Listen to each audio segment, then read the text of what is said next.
नमः संस्कृताय बच्चों। पिछली कक्षा में देखिए हम लोगों ने क्या पढ़ा था। हम लोगों ने भाषा का अध्ययन किया था। संस्कृत व्याकरण में पहला पाठ भाषा है, हम लोगों ने पिछली कक्षा में पढ़ लिया था।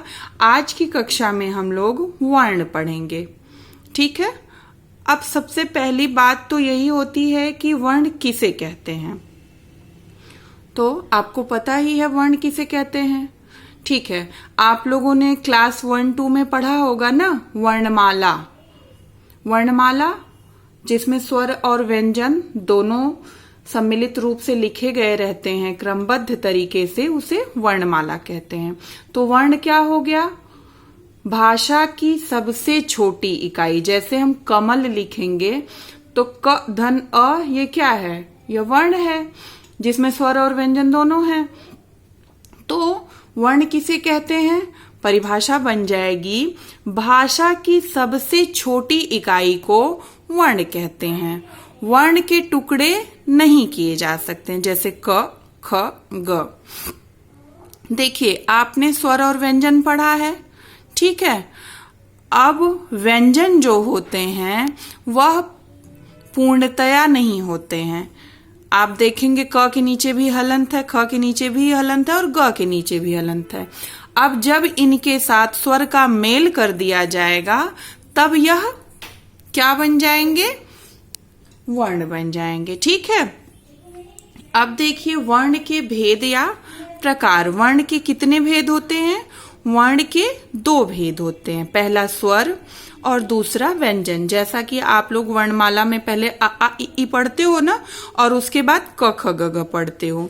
तो स्वर, अब प्रश्न बनता है स्वर किसे कहते हैं या स्वर की परिभाषा क्या बनेगी?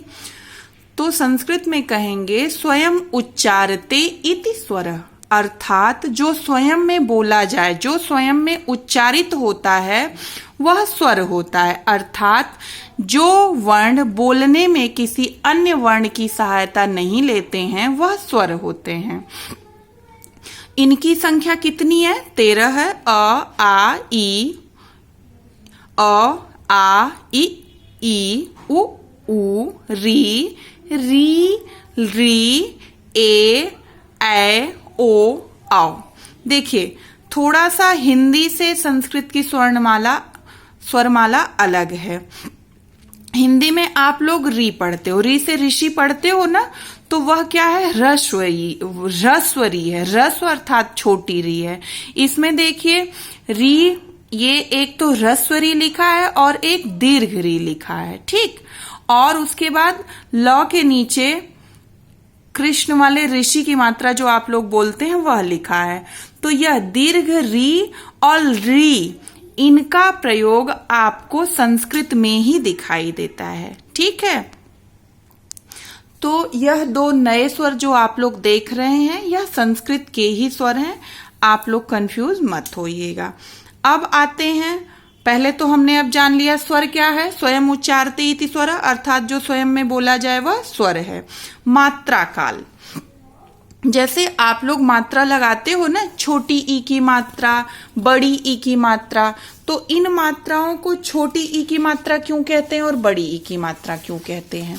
अगर आप इसको समझ लेंगे तो आप मात्रा काल को समझ लेंगे। जैसे बोलिए किताब कि जब आपने किताब कहा तो आपने यह ध्यान दिया होगा कि जब आप बोल रहे हैं तो छोटी ई की मात्रा का उच्चारण जल्दी से हो रहा है, तो इसलिए इसे ह्रस्व कहेंगे, ह्रस्व स्वर या ह्रस्व मात्रा। फिर जब आप बोलेंगे रीता, ठीक है, या सीता, तो आप देखेंगे बड़ी ई की मात्रा अर्थात देर तक बोली जाती, इसीलिए हम लोग छोटी ई की मात्रा कहते हैं क्योंकि जल्दी बोली जाती है। बड़ी ई की मात्रा कहते हैं क्योंकि देर तक बोली जाती है। तो जो छोटी ई या छोटे ऊ की मात्रा रहती है उसे ह्रस्व स्वर के अंतर्गत आएगी, और जो बड़ी ई या बड़ा ऊ या बड़ी री की मात्रा रहेगी वह दीर्घ स्वर के अंतर्गत आती है। और मात्रा काल किसे कहते हैं? जब हम किसी मात्रा का उच्चारण करते हैं तो उसे बोलने में जो समय लगता है, अर्थात छोटी ई की मात्रा बोलने में जल्दी समय लगा तो यह ह्रस्व हो गया, और बड़ी ई की मात्रा बोलने में देर तक लगा तो यह दीर्घ हो गया। इसे ही मात्रा काल कहते हैं। काल अर्थात समय, मात्रा मात्रा, मात्रा के समय को ही मात्रा काल कहते हैं। ठीक, अब देखिए स्वर के कितने भेद हैं? स्वर के 3 भेद हैं। कौन कौन से? पहला है ह्रस्व स्वर, जो अभी हमने समझा। दूसरा है दीर्घ स्वर, यह भी हम समझ चुके हैं। अब देखिए थर्ड वाला आपके लिए थोड़ा सा नया हो सकता है, प्लुत स्वर। प्लुत स्वर किसे कहते हैं? प्लुत स्वर जैसे आप जब योगा करते हैं या उच्चारण करते हैं, मेरे साथ आप लोग भी उच्चारण करिए, समझ में आ जाएगा।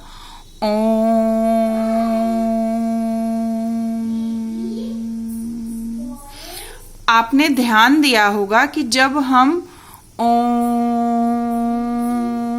उच्चारण करते हैं तो ह्रस्व और दीर्घ मात्राओं से अधिक समय लगता है। ठीक है, तो जिस मात्रा काल में, जिसके उच्चारण में ह्रस्व और दीर्घ से अधिक समय लगता है, उसे प्लुत कहते हैं। प्लुत को 3 की संख्या के माध्यम से भी आप लिख सकते हैं या प्रदर्शित करते हैं। देखिए जैसा कि यहाँ पे ओम लिखा है ना, ओ फिर 3 लिखा है हिंदी वाला, फिर म के नीचे हलंत लगा है, अर्थात ह्रस्व मात्रा मतलब 1 मात्रा काल, दीर्घ मात्रा अर्थात 2 मात्रा काल, और प्लुत अर्थात 2 से अधिक या 3 मात्रा काल। ठीक, ये चीज आपको अब क्लियर हो गई होगी। अब हम लोग आते हैं व्यंजन पे। स्वयं उच्चारते इति स्वर, अर्थात जो स्वयं में बोला जाए वह स्वर है। और अब देखिए व्यंजन किसे कहते हैं? तो जो स्वयं न उच्चारते इति व्यंजन, अर्थात जो स्वयं में नहीं बोला जा सकता है या स्वरों की सहायता के द्वारा ही बोला जा सकता है, उसे व्यंजन कहते हैं। जैसे देखिए यहाँ पे उदाहरण भी दिया गया है, क धन अ बराबर क। जब आप बोलेंगे क, ध्यान दीजिए क के बाद अ की ध्वनि उच्चारित हो रही है, तो अ क्या है? स्वर है। तो सारे व्यंजनों में स्वर का मिश्रण होता है, बिना स्वर के मिश्रण के हम नहीं बोल सकते हैं। चाहे हम क बोलें, चाहे हम की बोलें, चाहे हम कु बोलें, इसी प्रकार जितने भी व्यंजन हैं वह सब बिना स्वर के नहीं उच्चारित हो सकते। अब देखिएगा व्यंजन के भेद या प्रकार। व्यंजन के कितने प्रकार हैं? व्यंजन के 3 प्रकार हैं, स्पर्श व्यंजन, अंतस्थ व्यंजन और ऊष्म व्यंजन। स्पर्श, स्पर्श मतलब आप सबको पता होगा, जो छुआ जाता है। ठीक है। अंतस्थ, अंतः अर्थात अंदर, स्थ मतलब स्थिर है, जो अंदर स्थिर है वह क्या है? अंतस्थ व्यंजन है। ऊष्म व्यंजन, ऊष्म अर्थात गर्म, तो जो गर्म है वह क्या है? ऊष्म व्यंजन है। अब हम एक एक को समझते चलेंगे। स्पर्श व्यंजन, जिन व्यंजनों को उच्चारित करने में या बोलने में जीभ मुख के किसी न किसी भाग का स्पर्श करती है, उन्हें स्पर्श व्यंजन कहते हैं। इनकी संख्या 25 है। देखिए क वर्ग, च वर्ग, ट वर्ग, त वर्ग, प वर्ग। आप इसे शॉर्टकट में कुचू टूतू पू भी बोल सकते हैं। क वर्ग आप मेरे साथ साथ बोलिए तो आपके समझ में आ जाएगा। क, ख, ग, घ, अंग। आप ध्यान देंगे कि जब आप इन वर्णों का उच्चारण कर रहे हैं तो जीभ मुंह के भाग को अवश्य टच कर रही है। ठीक है। फिर उसी प्रकार से देखिए च वर्ग, च, छ, ज, झ, इया। फिर देखिए ट वर्ग, ट, ठ, ड, ढ, अड़। फिर देखिए त वर्ग, त, थ, द, ध, न। अब प वर्ग, प, फ, ब, भ, म। आप ध्यान देंगे कि इन वर्णों को बोलने में जीभ मुंह का कोई न कोई भाग अवश्य स्पर्श करती है, इसीलिए इन्हें स्पर्श व्यंजन कहते हैं। सेकंड है आपका अंतस्थ व्यंजन।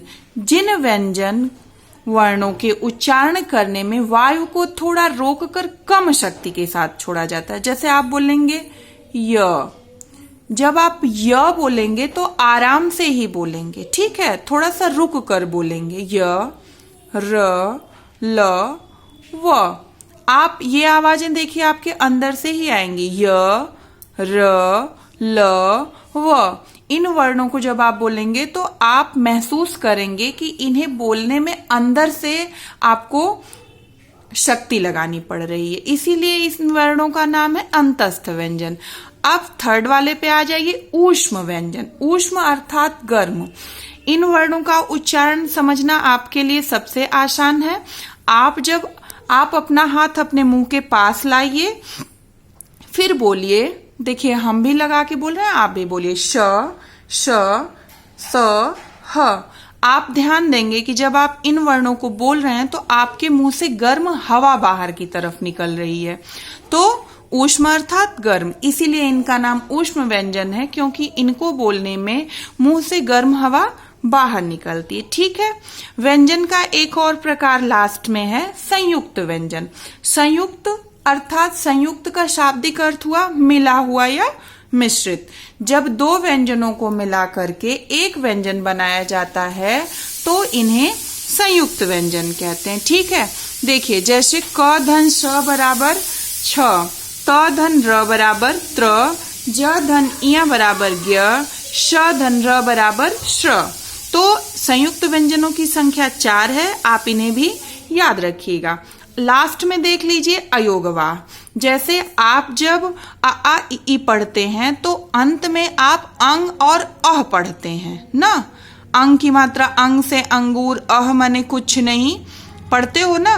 तो यह अयोगवाह के अंतर्गत आते हैं, अर्थात इनका उपयोग तो होता है, लिखने में भी होता है, पढ़ने में भी होता है, लेकिन यह संस्कृत या हिंदी वर्णमाला में इन्हें गिना नहीं जाता है, इसीलिए इन्हें अयोगवाह कहते हैं। अब देखिए अनुस्वार।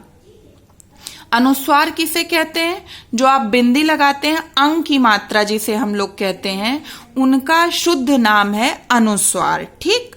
जैसे कांत, संत, महंत, दिनांक। ठीक। अब देखिए अनुनासिक। अनुनासिक इनका नाम इसलिए क्योंकि बिना नाक की सहायता के इनका उच्चारण नहीं किया जा सकता है। आप प्रयोग कर सकते हैं, अपनी नाक बंद करके इन अक्षरों को बोलने का प्रयास करिए। देखिए आप नहीं बोल पाएंगे। जैसे मोह, आंख। ठीक। मोह, आंख, चांद, और भी बहुत सारे चंद्रबिंदु वाले जो शब्द हैं उनका उच्चारण बिना नाक की सहायता के नहीं किया जा सकता है। तो नाक को अनुनासिका भी कहते हैं, इसीलिए इन वर्णों को अनुनासिक वर्ण कहा गया है। आशा है कि आप लोगों को यह पाठ भली प्रकार से समझ में आ गया होगा। ठीक है। तो आज हम लोग यहीं पर विराम करते हैं, और अगर कोई दिक्कत है तो आप हमसे पूछ सकते हैं। स्वस्थ रहिए, पढ़िए लिखिए, मस्त रहिए। नमः संस्कृताय।